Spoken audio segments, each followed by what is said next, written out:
240 आई वरना आप बदल देते। उनको मालूम नहीं है 10 साल तक हम 2/3 बहुमत के साथ एनडीए शासन करता था। हमने आरक्षण को नहीं छुआ है। कांग्रेस पार्टी ने मुस्लिम आरक्षण देकर एससी एसटी ओबीसी के आरक्षण को कम करने का काम किया, हमने नहीं किया है। जो संस्थान है उनको मोदी सरकार ने कमजोर कर दिया। कैग हो, सीएजी हो या फिर सीवीसी हो, जिस तरह से पहले आरटीआई में जवाब निकलते थे, आपने देश के डेमोक्रेटिक इंस्टीट्यूशंस को इस तरीके से कमजोर कर दिया कि वहीं पे अब कोई जवाब निकल नहीं रहा इस तरह का। अब सर जब से हरियाणा का नतीजा आया, उसके बाद महाराष्ट्र का नतीजा आया, कांग्रेस पार्टी दोस्तों अमित शाह को ऐसे ही भारतीय राजनीति का आधुनिक चाणक्य नहीं कहा जाता है। अभी हाल ही में अमित शाह मौजूद थे आज तक के कार्यक्रम एजेंडा आज तक में, जहां पत्रकार राहुल कंवल उनसे 2-3 महत्वपूर्ण सवाल पूछते हैं। एक सवाल तो उन्होंने पूछा कि विपक्ष आरोप लगाता है कि आप ईवीएम पर टेम्परिंग करते हैं, अर्थात ईवीएम पर छेड़खानी करके चुनाव जीतते हैं। उन्होंने इसका बहुत ही शानदार जवाब दिया। दूसरा सवाल उन्होंने ये पूछा कि पहले आप नारा लगाते थे 400 पार, अब 240 सीटें आपको आई हैं, तो आप क्या महत्वपूर्ण काम कर पाएंगे? उन्होंने कहा कि जिस तरह से हम पहले काम करते थे वैसे ही काम हम आज 240 पे भी करेंगे, कोई हमें रोक नहीं सकता। साथियों अमित शाह ने क्या कुछ कहा है, चलिए वह पूरा इंटरव्यू हम देखते हैं। आप चैनल पर नए हैं तो चैनल को सब्सक्राइब कर लीजिए और वीडियो को लाइक कर दीजिए। चलिए शुरू करते हैं।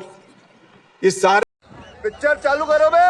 पार्टी ने, विपक्षी पार्टियों ने ईवीएम्स पे एक बार फिर से सवाल खड़े कर दिए। अब उनको लगता है कि ईवीएम्स में कुछ ना कुछ तो गड़बड़ है। नए जो ईवीएम्स बन रहे हैं उसमें अमित शाह जी ने, मोदी जी ने कुछ एक ऐसा चिप कुछ डाल दिया है कि अब ईवीएम्स पे उनका विश्वास हो गया। देखिए लोकसभा चुनाव ईवीएम में होता है, नहीं लोकसभा चुनाव ईवीएम में हुआ था। राहुल गांधी मानते हैं कि लोकसभा में वो जीत गए हैं, वो मानते हैं, जीते नहीं है मगर वो मानते हैं, तो ईवीएम बरोबर था। झारखंड में टप से शपथ लेकर सत्ता में बैठ गए, ईवीएम बरोबर है। महाराष्ट्र में जनता ने पटकनी दे दी तो महाराष्ट्र में ईवीएम खराब है। हरियाणा में पटकनी दे दी, हरियाणा में खराब है। अब वो कहावत है, नाचना ना आए आंगन टेढ़ा, ऐसी बात है भैया। और ईवीएम पर भारत के चुनाव आयोग ने पूरा 3 दिन सार्वजनिक एडवर्टाइज देकर कहा कि ईवीएम हैक हो सकता है, ये ईवीएम पड़ा, कोई भी एक्सपेरिमेंट कर बता दो। ये सारे घमंडिया गठबंधन की पार्टियां विरोध करती हैं, कोई नहीं गया। इनका एक कल्चर है कि आरोप करो और भाग जाओ, भ्रांति खड़ी करो। आज मैं कहता हूं, ये कहते थे कि हम संविधान बदल देंगे, संविधान बदल देंगे, संविधान बदल देंगे। कांग्रेस के नेता आज भी बोले कि आपकी सीटें 240 आई वरना आप बदल देते। उनको मालूम नहीं है 10 साल तक हम 2/3 बहुमत के साथ एनडीए शासन करता था। हमने आरक्षण को नहीं छुआ है। कांग्रेस पार्टी ने मुस्लिम आरक्षण देकर एससी एसटी ओबीसी के आरक्षण को कम करने का काम किया, हमने नहीं किया है। और मैं फिर से एक बार आज तक मैं दोहराना चाहता हूं, जब तक भारतीय जनता पार्टी का एक भी सांसद सदन में है, हम ना धर्म के आधार पर आरक्षण आने देंगे, ना एससी एसटी ओबीसी के कोटा में कटौती होने देंगे। सर चुनावी प्रक्रिया से जुड़े 2 सवाल और हैं। पहला ये कि आजकल जब पोलिंग खत्म होने को है, 6:30 बजे जो ईसी का डेटा आता है और 11:30 बजे जो आता है, विपक्षी पार्टियां पूछ रही है 5-6% कैसे बढ़ जाता है, पहले तो नहीं बढ़ता था। उनका आरोप यह है कि कुछ आप कर रहे हैं आखिरी के घंटे में कि आखिरी के जो वोट पड़ते हैं वो सारे आपके पड़ते हैं। इनका प्रॉब्लम क्या है, उनके पास बूथ इंचार्ज रहा हुआ कोई व्यक्ति लीडर बना ही नहीं है। सारे परिवारों से आ गए, बड़े बड़े बाप के बेटे हैं, कभी बूथ पर काम नहीं किया है। जब इलेक्शन समाप्त होता है तब पोलिंग स्टेशन की परिधि में जितने लोग अंदर आ जाते हैं वो सभी को 8 बजे 9 बजे जो बजे वो वोटिंग करने का सर्कुलर टीएन सेशन के समय से है। अगर इतना ज्ञान होता है तो सवाल पैदा नहीं होता है। उनका पोलिंग एजेंट भी अंदर होता है, तो तेरा पोलिंग एजेंट तुझे नहीं कह रहा है क्या? और एक भी कंप्लेन नहीं करते हैं। ये कहते हैं वीवीपैट गिनो, वीवीपैट गिनो। उनको मालूम नहीं है वीवीपैट गिनने का आज भी प्रावधान है। लोकसभा कॉन्स्टिट्यूएंसी के लिए कुछ अमाउंट है, वो भर देते हो तो वीवीपैट गिनी जाती है, 100% गिनी जाती है। पवार साहब ने सभी प्रत्याशियों को अपील करी, कुछ लोगों ने करा भी, वीवीपैट तो 100% मिलान हुआ है। और मैं तो ठीक ही मानता हूं, वो वीवीपैट के कारण हारे ऐसा मानते हैं तो हमारे लिए तो अच्छा ही है। सच्चे कारण उनको मालूम ही नहीं पड़ेंगे। क्योंकि इसी से जुड़ा हुआ है एक और सवाल, वोटर रोल्स के एडिशन और डिलीशन का। पहला सवाल ये कि 40 लाख लोकसभा और विधानसभा के बीच में महाराष्ट्र में वोटर्स की संख्या बढ़ जाती है, वो लोग पूछ रहे हैं ये कहां से आए। और दूसरा सवाल ये कि जो फंसी हुई सीट है, जो आरोप लग रहा है, जहां पे टाइट फाइट थी, बीजेपी कम मार्जिन से हारी, वहां पे आप बीएलओ ब्लॉक लेवल ऑफिसर्स की मदद से वोटर डिलीशन करवा रहे हैं फटाफट। जो लोग जिंदा भी हैं, घूम भी रहे हैं, उनके भी आप नाम हटवा रहे हैं ताकि टाइट फाइट में आप आगे निकल जाए। इन 2 आरोपों को ऐसा है, मैं ये भ्रांति कुछ पार्टियां मिलकर फैला रही है। मैं देश की जनता को स्पष्टता करना चाहता हूं, इन्होंने कभी इलेक्शन कमीशन के रूल्स नहीं पढ़े हैं। किसी भी व्यक्ति का वोटर से नाम डिलीट करने की एक प्रक्रिया होती है। वोटर से नाम डिलीट करना है तो इलेक्शन कमीशन उनको 11 दिन का नोटिस भेजता है कि आपका नाम वोटर लिस्ट से डिलीट हो रहा है। आपको कोई आपत्ति हो तो कृपया इस व्हाट्सएप नंबर पर, इस मोबाइल नंबर पर, इस मेल पर या पत्र लिखकर हमें जानकारी करिए। पर्सनली भी आपका स्वागत है। तो किसी का नाम डिलीट करना इतना सरल नहीं होता है भाई। अगर हार के कारण इसी मैदान में ढूंढने हैं तो मिलते रहेंगे। पर आपका कहना है कि इस तरीके से, क्योंकि कांग्रेस को लग रहा था, जो आरोप कांग्रेस पे उनके एलाइज ने लगाया कि वो इतने जागरूक नहीं थे, तो बीजेपी ने फटाफट जहां टाइट सीट थी वहां पे नाम डिलीट करवा दिया, इनको पता भी नहीं चला और नाम डिलीट हो गए टाइट फाइट। ऐसा नहीं होता है, नोटिस जाती है राहुल जी। आप तो कम से कम थोड़े डेप्थ में जाओ। आपका काम है जनता में जागरूकता फैलाना। इलेक्शन कमीशन का नियम है, किसी का नाम भी आप डिलीट नहीं कर सकते हो, एक नोटिस भेजना पड़ता है, उसके घर पर बकायदा पोस्ट जाती है। और बीएलओ हमारे उनकी पार्टी के नहीं है, तो उनके बीएलओ क्या करते हैं, इटली गए हैं क्या?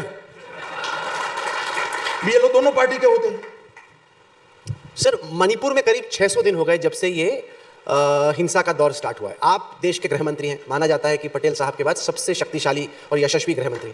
आप 600 दिन में ये प्रॉब्लम क्यों नहीं सॉल्व कर पाए? नहीं, देखिए वहाँ नस्ली हिंसा है। ये कोई ना टेररिज्म का प्रॉब्लम है, ना एक प्रकार से धर्म के आधार पर हुए दंगे हैं। ये नस्ली हिंसा है। मणिपुर का एक इतिहास है। मैं इससे एक्सक्यूज के रूप में नहीं कह रहा हूँ, बैकग्राउंड बता रहा हूँ। जब भी मणिपुर में नस्ली हिंसा हुई, 1-1.5 साल तक ये चला है, कई बार 3-3 साल चला है और बहुत सारे लोग इसमें मारे गए हैं। ये नस्ली हिंसा के कारण हुआ है, लोगों के मन में दूरी हुई है। अब हिंसा कम हुई है, काफ़ी कम हो गई है और इसलिए ये लोग थोड़ा यहाँ पार्लियामेंट में हो हल्ला कर उकसाना भी चाहते हैं, मगर मुझे अब विश्वास है कि स्थिति ठीक हो जाएगी और रिजॉल्व भी हो जाएगी। प्रियंका गांधी वाड्रा ने पार्लियामेंट में अपनी डेब्यू स्पीच की और उन्होंने कहा कि देखिए, जो संस्थान है उनको मोदी सरकार ने कमजोर कर दिया। कैग हो, सीएजी हो या फिर सीवीसी हो, जिस तरह से पहले आरटीआई में जवाब निकलते थे, आपने देश के डेमोक्रेटिक इंस्टीट्यूशन को इस तरीके से कमजोर कर दिया कि वहीं पे अब कोई जवाब निकल नहीं रहा इस तरह का। अब सारी दुनिया, इनका आरोप है कि मोदी सरकार के कब्जे में है। कोर्ट भी मोदी सरकार के कब्जे में है। इस देश में 25 से ज्यादा हाई कोर्ट हैं, वो भी मोदी सरकार के कब्जे में है। केक भी मोदी सरकार के कब्जे में है और विजिलेंस कमिश्नर भी मोदी सरकार के कब्जे में है। आपका जब समय था तब आपके ये सारे इंस्टीट्यूशन ने ही आपके घपले घोटाले उजागर किए थे और संस्थानों पर कब्जा कैसे जमाना है और कांग्रेस कैसे संवैधानिक संस्थाओं को और संविधान को तोड़ती मरोड़ती थी। राहुल गांधी को कम से कम मोदी जी के जवाब के बाद तो मालूम पड़ गया होगा, ऐसा मैं मानता हूं। आपको 4 जून के बाद ऐसी फीलिंग आई कि, मतलब लोगों को ऐसी फीलिंग आई, मैं आपका जवाब जानना चाहता हूं, कि बीजेपी 240 सीट लेकर भी थोड़ी सी बैकफुट पे थी, कांग्रेस 99 सीटें लेकर ऐसे उड़ रही थी जैसे वही चुनाव जीत गई हो। आज तक की चैनल का इसमें सबसे बड़ा रोल है। वो कैसे? मैं बताता हूं कैसे। मैं आज तक के माध्यम से देश की जनता को पूछना चाहता हूं। लोकसभा में 2 और होते, स्पीकर साहब बीच में बैठते हैं, लेफ्ट हैंड साइड पर ऑपोजिशन बैठता है और राइट हैंड साइड पर सरकार जो जीतती है वो पार्टी बैठती। भाई राइट हैंड साइड पर कौन बैठा है बताओ तो? कौन बैठा है भाई? मोदी जी बैठे हैं। सरकार में प्रधानमंत्री की शपथ किसकी होती है? जो चुनाव जीतता है उसकी होती है। राहुल भाई 14, 19 और 24 तीनों में मिलाकर कांग्रेस को जितनी सीटें नहीं आई है उतनी सीटें हम इस बार जीत कर आए हैं। फिर भी आपको लगता है कि हम चुनाव हारे हैं। राहुल के बहुत संपर्क में मत रहो, वरना धीरे धीरे तेरा भी प्रॉब्लम हो जाएगा। नहीं, मैं आपको ये बता दूं, दोस्तों यदि वीडियो आपको पसंद आई हो तो चैनल को सब्सक्राइब कर लीजिए और वीडियो को लाइक कर दीजिए, क्योंकि इस चैनल पर आपको ऐसे ही धमाकेदार डिबेट और इंटरव्यू वीडियो लेकर मैं आता रहता हूं। चलिए दोस्तों, मैं मिलता हूं अगले वीडियो पर, तब तक के लिए नमस्कार, जय हिंद, जय श्री राम।